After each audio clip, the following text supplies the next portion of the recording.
Hi, everyone, and welcome back to the ConTinual Comics Lair. This panel will discuss our favorite TV and movie superhero tie-ins.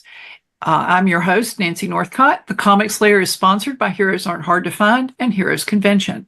And I'll start by asking our guests to introduce themselves briefly and tell us how they got into reading comics. Mel, will you start? Sure. Hi, I'm Mel Todd. I am an author of lots and lots of books. It's at the point that if you ask me what I've written, my mind just goes blank because there's so many. Literally, the very first comic book I remember reading is my dad had one of the big hardbound collections of comics of Wonder Woman from, the very original ones. And so those were the very first comics I read, and I completely got hooked at the idea of telling story through images. So I've never looked back since then. Okay. Fraser? I'm Fraser Sherman. My first comic book was Justice League of America 30 back in 1964. Read it, and wow, people throwing meteors and solar flares and magic spells at each other. This is so much cooler than my house. And I was hooked forever. Okay. John? Hey, I'm John L. French. I'm retired crime scene investigator. Spent 35 years plus on the streets of Baltimore City and lived to tell about it. I remember reading things like Richie Rich, things like that. But the first superhero comic book I can was something called World's Finest. I don't know the issue. Fraser probably does. But it was, for some reason, Superman was given this guy named Batman superpower.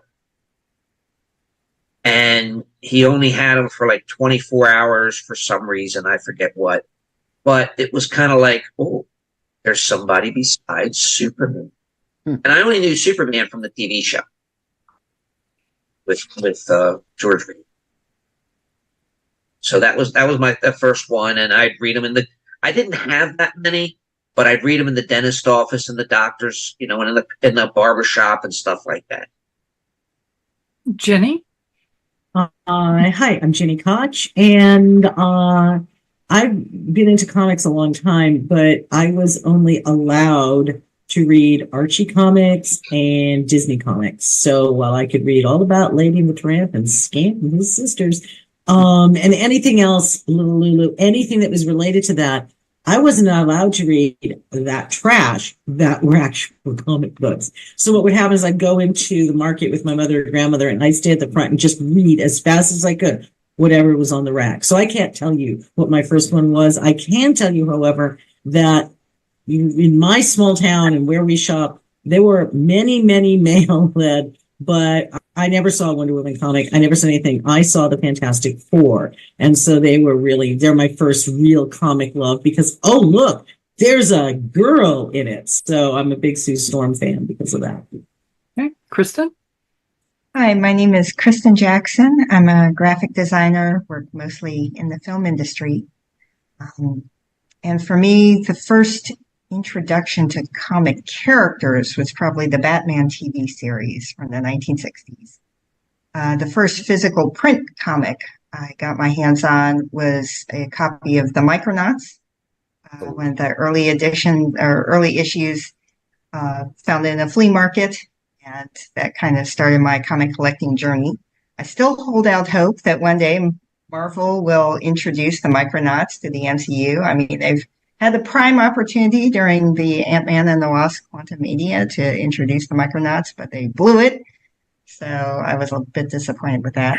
And a big thrill of mine was getting to meet Wendy and Richard Pini, who wrote the ElfQuest comics at a convention, and George Perez, too, because part of my journey as an artist was from studying how they did characters and story and words and images and combining them on a page and having the composition and the flow. And so I spent many years as a kid studying every panel of the comics I collected, not just reading the stories, but loving the art and the craft of storytelling itself.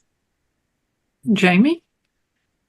I'm Jamie Garner, I usually write as JB Garner, and I first was interested in comics at a very early age by my brother. He was a big, avid comics person, so I was inundated from the start with everything, you know, uh, everything DC, Marvel, graphic novels. I read Watchmen at an age I probably shouldn't have. Dark Knight Returns an age I shouldn't have, but that's okay. They were great comics. But yeah, very early age. Never stopped since. Okay. I write historical fantasy for Falstaff Books. I also write several different types of romance. And with Jeannie Adams, I write the Outcast Station science fiction series. My first comic book was bought at a soda shop in my hometown, and they had a display of comic books in the window, which of course is terrible for comic books because sunlight will fade the covers. But I was walking down the street with my grandfather, and there was an issue of Jimmy Olsen that was a Phantom Zone story, and it was Elastic Lad. And Superman was on the cover, and Mon-El was in it, although I didn't know who Mon-El was, who any of these characters were. But there's something about that cover that attracted me. And I said, Papa, will you get me that? And yes, it had a cover price of 12 cents at the time. And he said, honey, are you sure your mama wants you to have that? And, out of the mouths of babes, I said, she won't mind if you buy it. Although in years to come, she minded a whole lot.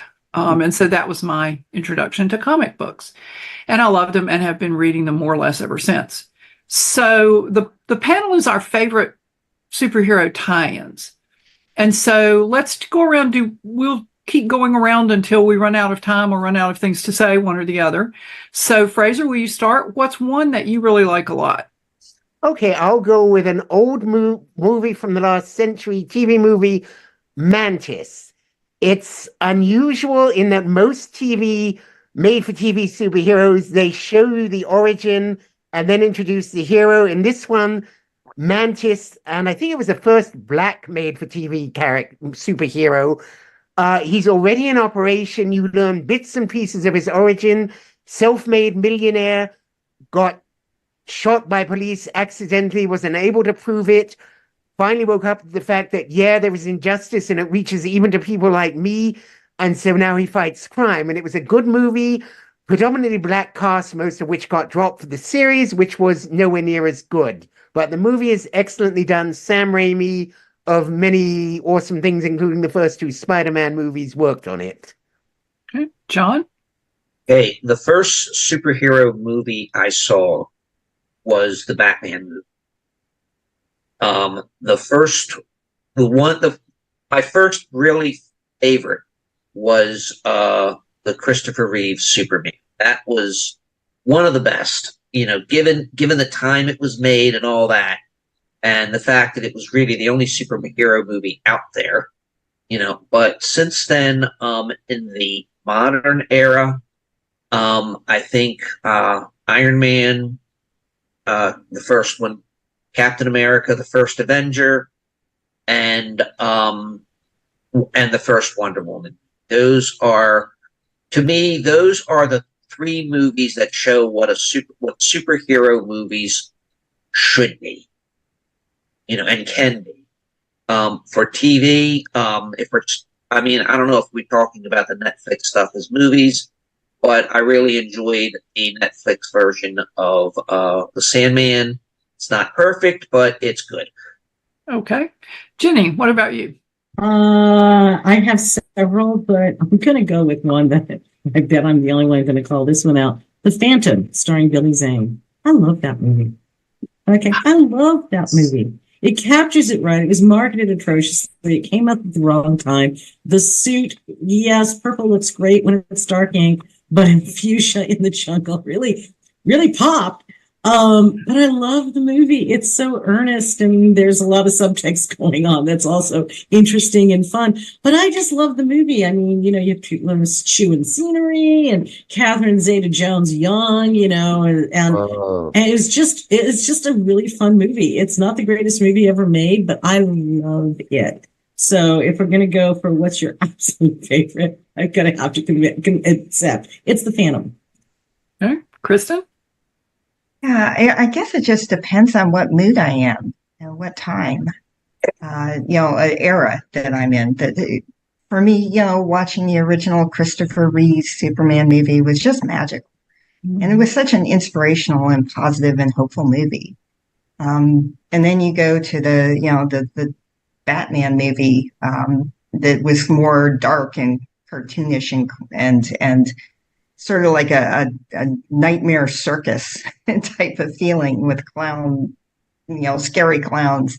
And then, just for the more current era, the Iron Man is like the first Iron Man is such a solid story, beginning to end. Really well done movie and story that happened to be about a comic book character.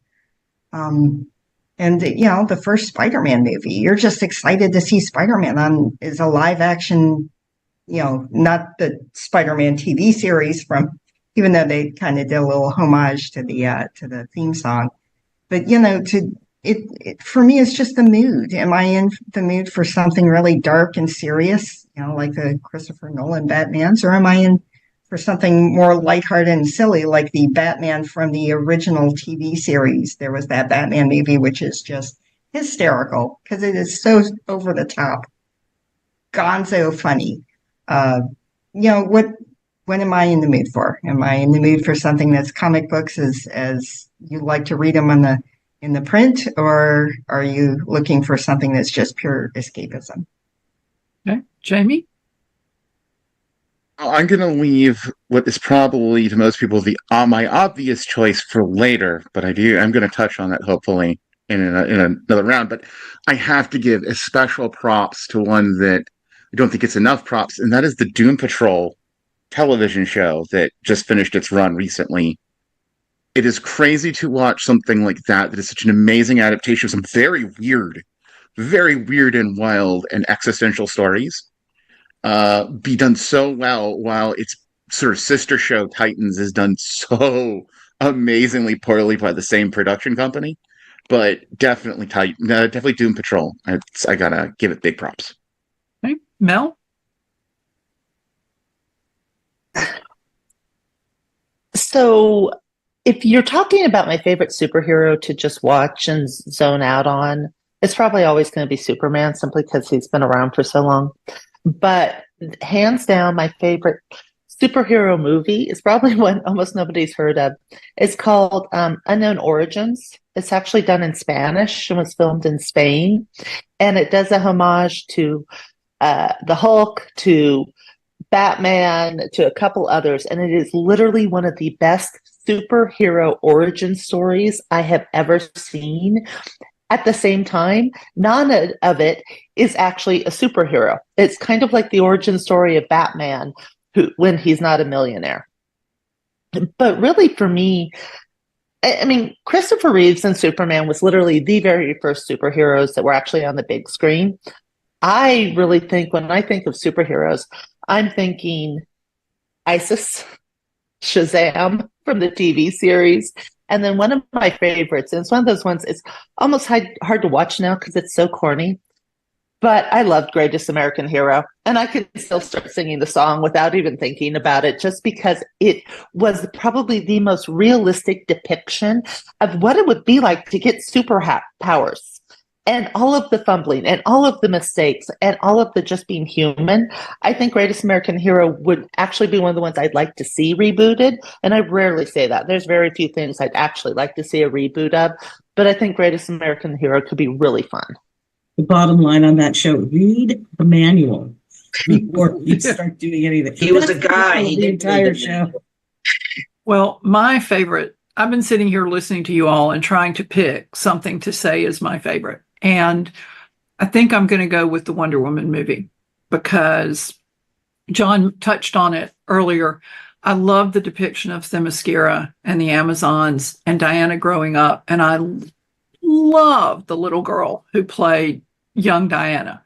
It's like, would you like to come and be my daughter? I don't have a daughter. You could do that. But unfortunately, I don't think she's available for that role.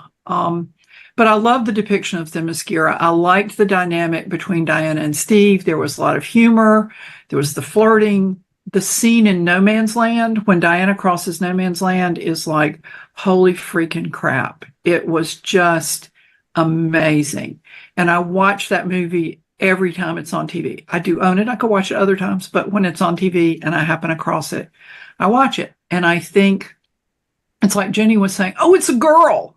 Well, it's a superhero movie with a female lead that stays true to the heroic nature of the lead. There are things about it that might not be perfect, but I really enjoyed it. So that's my choice. We'll do another round. And John, I think we start with you this time. Okay. All of the fans of this hero, please forgive me. I know what you think about it. I've heard you complain about it. But I really like. Oh, John, we lost your audio. We lost your audio.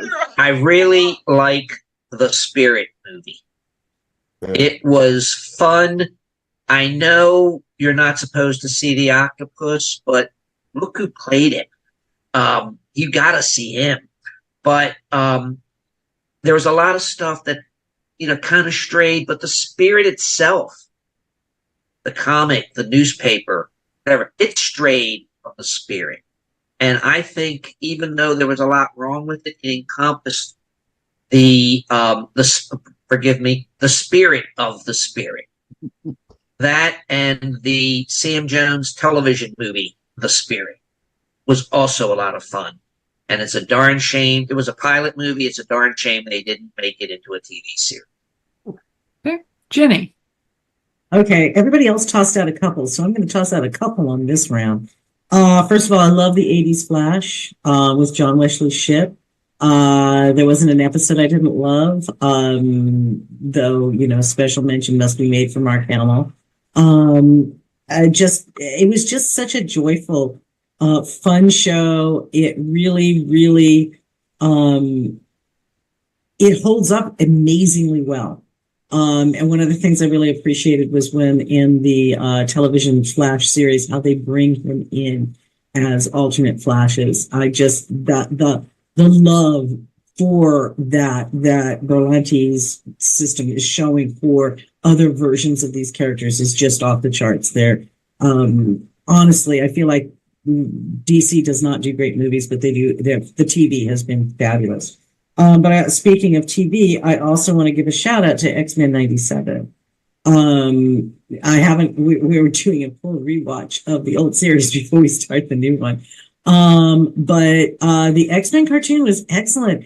And it's amazing how much I forgot how much they got into it, how many storylines that in the comics took, I don't know, an entire year to go through. They're doing in a couple of episodes, and they're doing them well. So I really love that show, and that show also still holds up amazingly well. So my 80s and 90s retrospective is those two. Okay, Kristin? Yeah, well, I just want to say I love the Spirit movie too. So there's 2 votes for it. I guess, let's see, I can go back, and I think one of y'all already mentioned the Electro Woman and Dyna Girl. As a kid, I would be Electro Woman, and I make my sister be Dyna Girl, and we'd play outside and play with all the cousins. We'd play with those characters and have a lot of fun with them. So I guess just seeing a woman superhero like that was, we already have Wonder Woman as like a major person. Linda Carter was still my Wonder Woman. But to see a show like that was on afternoon TV and just get to enjoy the little episodes, that was just a really fun memory for me. Good. Jamie? Okay, kind of like, I'm going to try to get a couple in because I think there is, I'll save it again, the obvious one for the next round, a double important on talk about animated series. There are 2 animated series, one DC, one Marvel, that I think exemplify the groups they are about beyond any other. For DC, it's the doubleheader, like Justice League Unlimited. They're like, that is like the ideal representation of the Justice League, in my opinion. Then on the Marvel side, Avengers Earth's Mightiest Heroes, which is a 2-season show that was like kind of it came out right near the beginning of the movies and then got kind of canceled so they could do a movie tie-in sort of cartoon. But it is, again, the platonic ideal of what the Avengers should be. Amazing stuff. So yeah, if you're looking for like these animated ideals, I would go for those. If you're looking for Justice League or Avengers, that's where you're gonna go. Okay. Mel? So for most of these movies, I read the comic books first. I mean, there were a few where I went in blind, but that was very, very rare.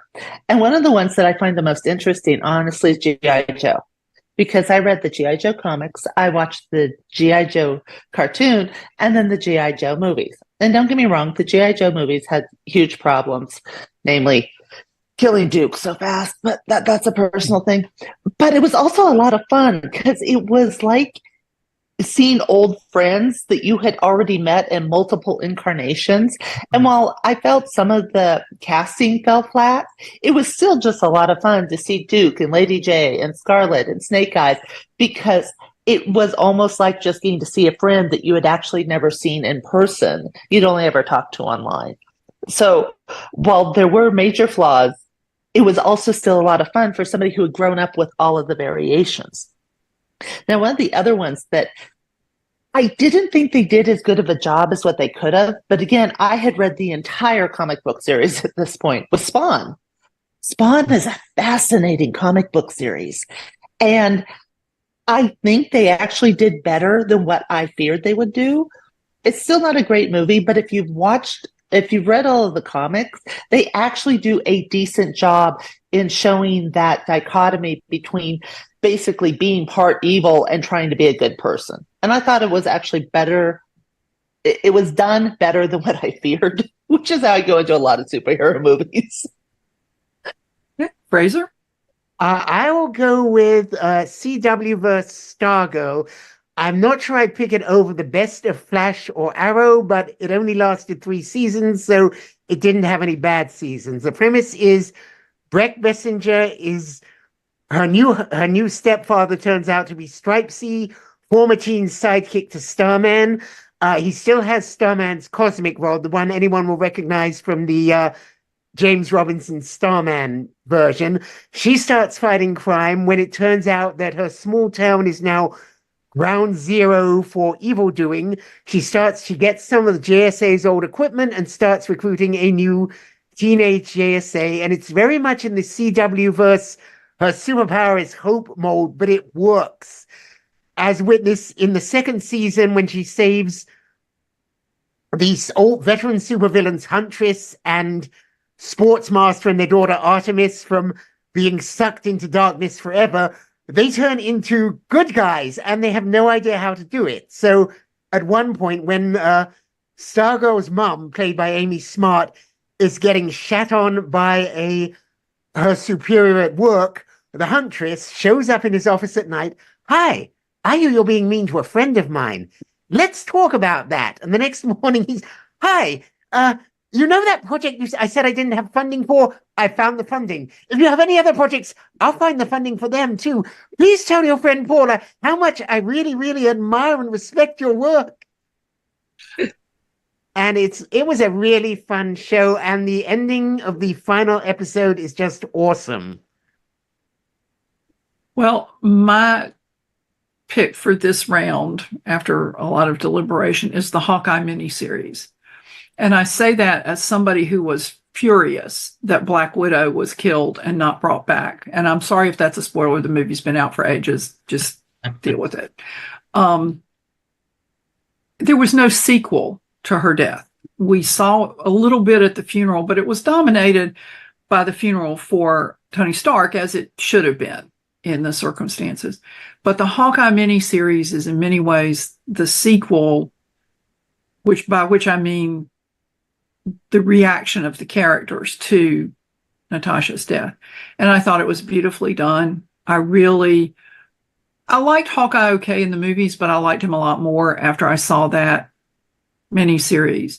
And I liked the White Widow okay in the series, but I liked her a lot better after I saw that miniseries. I thought they did a really good job with character development and with emotion, which superhero movies frequently give short shrift to. And I love the action scenes. So that would be my pick for this round. So Jenny, what's your next pick? Again, I'm going to go to 2. These are coming from Indie Comics originally. But one became a juggernaut, and one was released at absolutely the wrong time with the wrong marketing. Men in Black became a juggernaut. Love it. Love everything about it. I even liked International, though I know why it didn't do all that great. I love the Men in Black movies. And the other is Mystery Men, which is fabulous. Okay, it's hilarious, but the marketing was wrong. They did not market it as the satiric movie it is, but instead it's like, you see all the pictures like, yeah, it's total superhero actions. And my husband and I were just like, it's one of our favorite movies in the world now, because we finally checked it out on DVD and went, oh, well, actually VHS. We wore out the VHS and now it's on DVD. But both of those came from indie comics. And both of them, Mystery Men is, if you haven't seen it, oh my gosh, get it. It is hilarious. It is like, it's possibly the best superhero spoof movie out there. I'm sure there's others I'm not thinking of, but it is just up there. You got to get it. Kristin? Okay, for this round, I'll go with another TV series, Heroes. For me, that was like the old-fashioned destination television, where you have to tune in and watch every episode because you don't know what Siler is going to do next, or Peter or his brother, and it was just such a fun adventure. Way, more characters than normally you see in a television series, and everybody had their own little subplot going on. It was cool to see how many, people tuned in to such a comic book premise for regular broadcast television, because that's kind of a rare show these days that makes it to the broadcast networks. Usually that sort of thing is reserved for streaming services.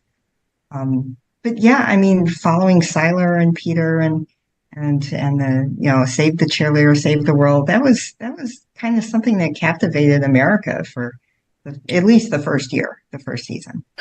Yeah. I want to argue so bad because we rage quit watching that series. Well, we'll come around to you in a minute. Yeah, and season then you can do 2, that. season 3, they kind of lost a lot of focus with that. Yeah. But I love the first season was pretty tight, and I regret, one of the things is I finally got to see an artist being a superhero, and then they kill him. Poor Isaac. I still mourn for Isaac.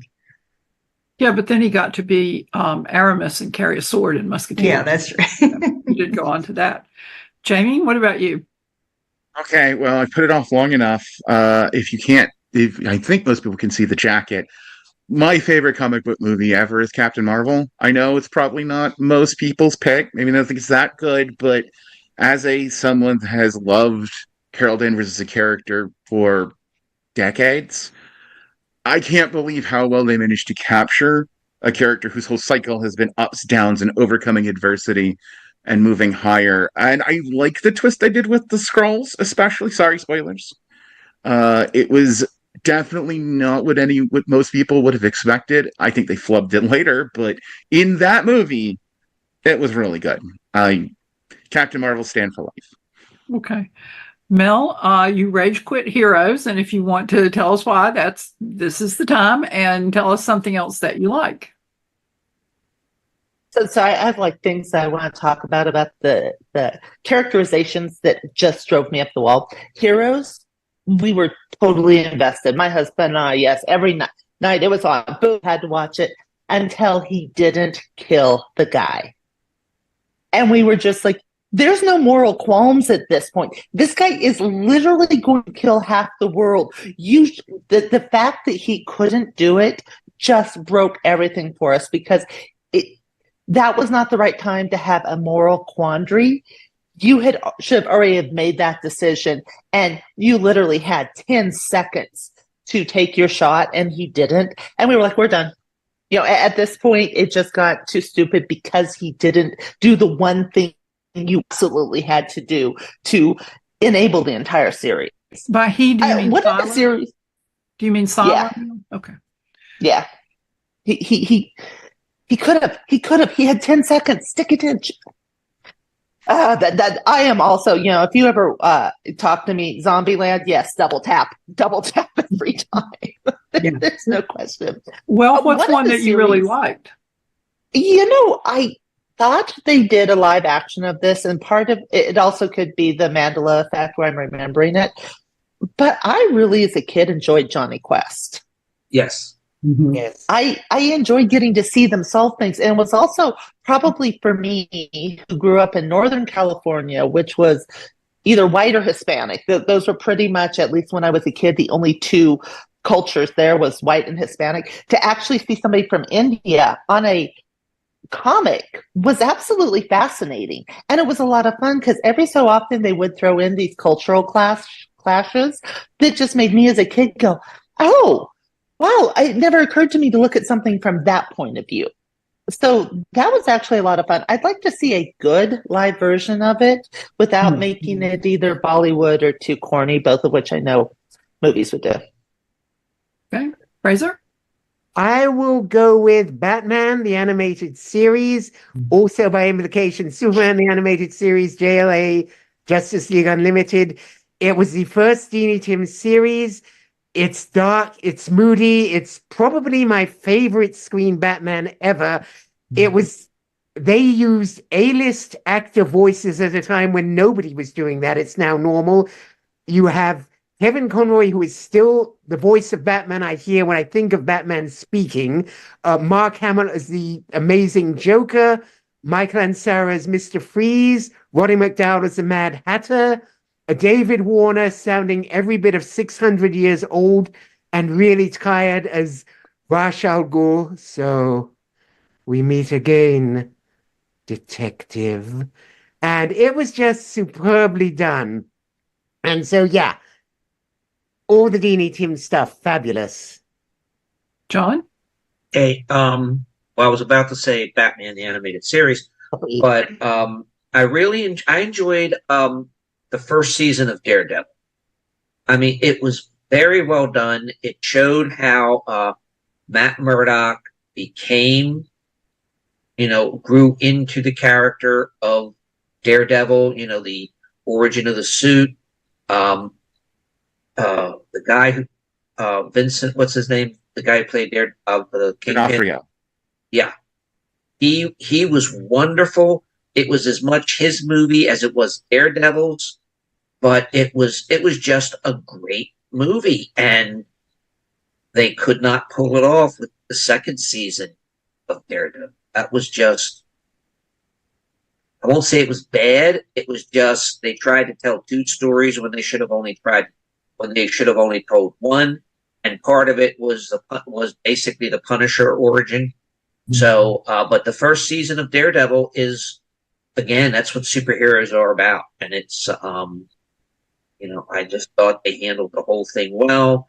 I liked how he got a really good apartment, really cheap, because of the glaring billboard that was hitting the windows and didn't bother him. But it was good. Excuse me, y'all.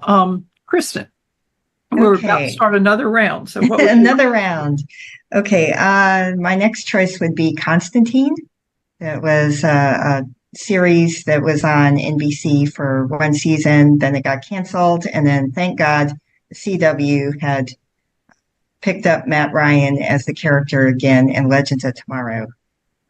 I love the character Constantine. I think Matt Ryan is perfect in the role. He really resembles attitude, looks, everything of the character that I know from the comics, from the Hellblazer comics.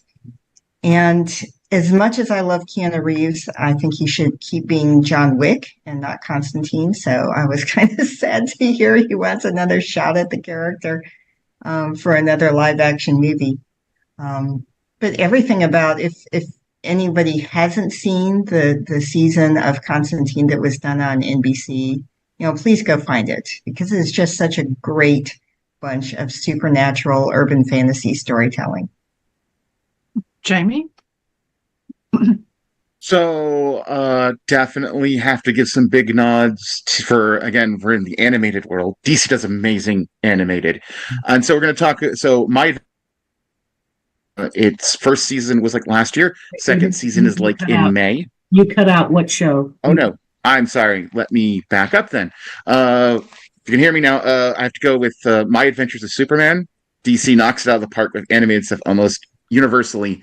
But this is a great retelling of like Superman and through a modern lens, with a young main cast, and it captures the heart and soul of the character while giving it a fresh coat of paint for everyone. And first season's out now, HBO Max, and second season is like end of May, and I'm really looking forward to it. Hey, Mel?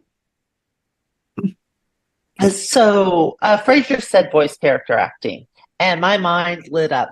Gargoyles. I loved Gargoyles.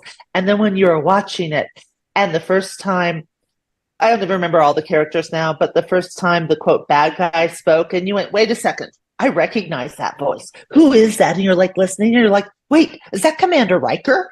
And then you're sitting there watching, trying to scroll through and going, oh my gosh, it was. And then when Marina Sirtis jumped on, that was both incredible stories. I mean, because they actually had good stories, especially for a Saturday afternoon comic.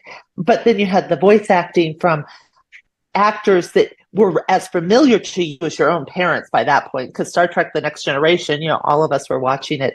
It was the oddest mix of excellent stories, really good animation for the time, and voices that sounded like home. I was very sad when they finally wrapped up Gargoyles, because I could have, that was one of those series where I was like, no, you could just go on forever. I'm fine. But yeah, Gargoyles, I think the newer generations don't understand just how impactful of a series that was. Okay, Fraser? I'll go with, okay, crap, I had something a second ago. What was I thinking of? Oh, yes, it's an 80s film, another obscure made-for-cable one, Black Scorpion. Joan Severance plays a cop and the daughter of her cop. Her father is murdered by a prominent citizen. She tries to beat a confession out of the man, and because he is very important and very rich, she gets suspended. And then she Wait, is this the one that was either filmed in Korea or Japan?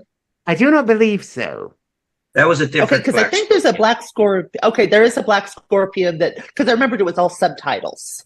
This one was not. It was American. Okay. And so then she thinks of that story about the scorpion riding the frog, and then it stings the frog, and they both drown because that's its nature. And her nature is to fight crime. Even without a badge, she will fight it. She is the Black Scorpion. And it's a movie that knows its comic book cliches and works with them well, and it was a lot of fun, and Joan Severance is a good actress. Okay. John? Okay. There was one, and I saw it on Max. It's a Batman thing. Somebody help me if I get the title wrong. The Doom That Came to Gotham. If H.P. Lovecraft were alive and wrote a Batman comic, it would be this. I mean, you've got Bruce Wayne on an expedition into the Antarctic where he runs into Oswald Cobblepot. Of course, where penguins hang out, right? And something gets awakened, as in every good Lovecraft story. And Bruce Wayne becomes the Batman when he gets back to Gotham because weird crap is happening. And it is just the most out there Batman movie.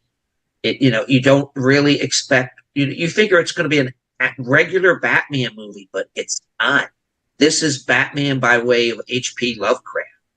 And it has a Lovecraft type ending. It's very satisfying for everybody. And it was just one of those things, I feel like watching something. Okay, well, let's see how bad this is. So, that's, I think it's called The Doom That Came to Gotham, but it's something. That is the title of the graphic novel, so I'm guessing you're right. Yeah. It's the right name. Oh, good. Okay. Jenny? Okay, I am honestly surprised no one's mentioned this. But being the ex-girl, I'm going to. Every movie that came after this actually has to thank X-Men, the first live action movie. If that had failed, none of this stuff would have made it because it already had a failure cycle.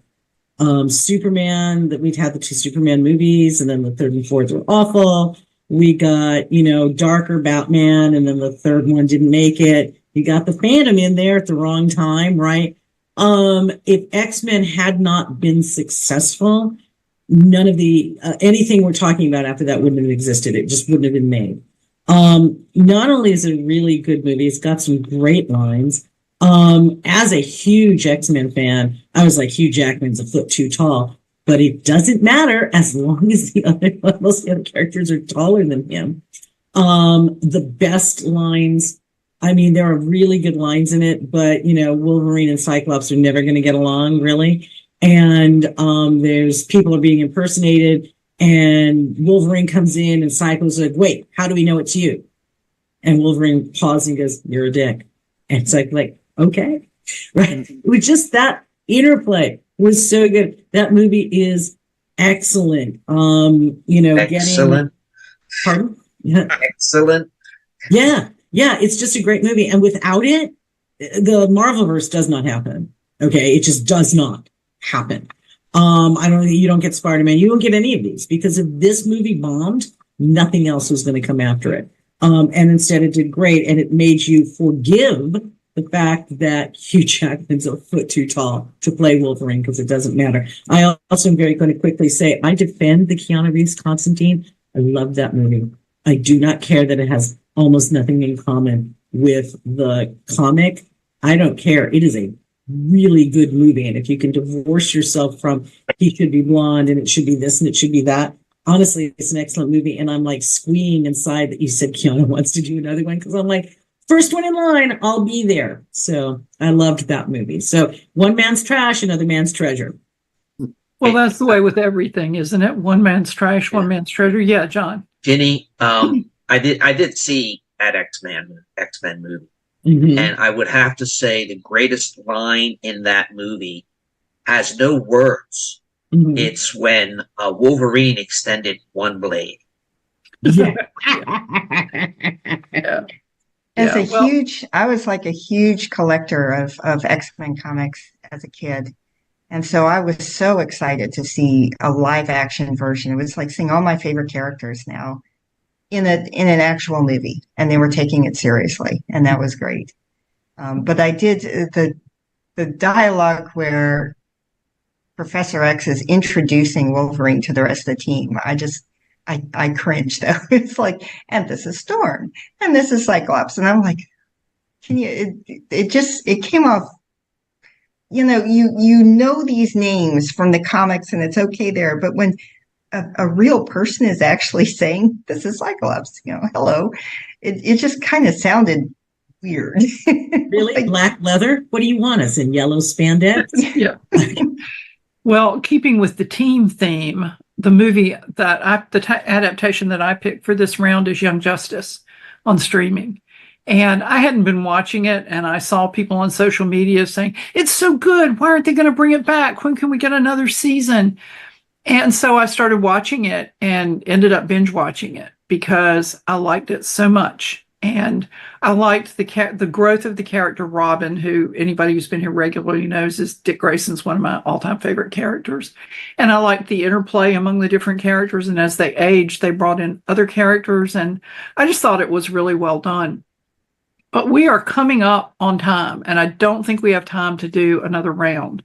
So when we post this, I will let you know. And if you want to put additional ones in the comments, you are welcome to go and do that. So let's go around and tell everybody where they can find information about you and your work. If you have something new, recent, or upcoming that you'd like to promote, this would be a good time to do that. Jamie? You can find my works and books at jdgarnerwrites.com. I'm also on Facebook, Twitter, and Amazon. Just look for my name. Mel? Wait, don't you have a new release you wanted to talk about? Yes, I just recently published on April 30th my own superhero book series. The first, The Push Chronicles, the first title, Indomitable, is available now. Okay. Mel.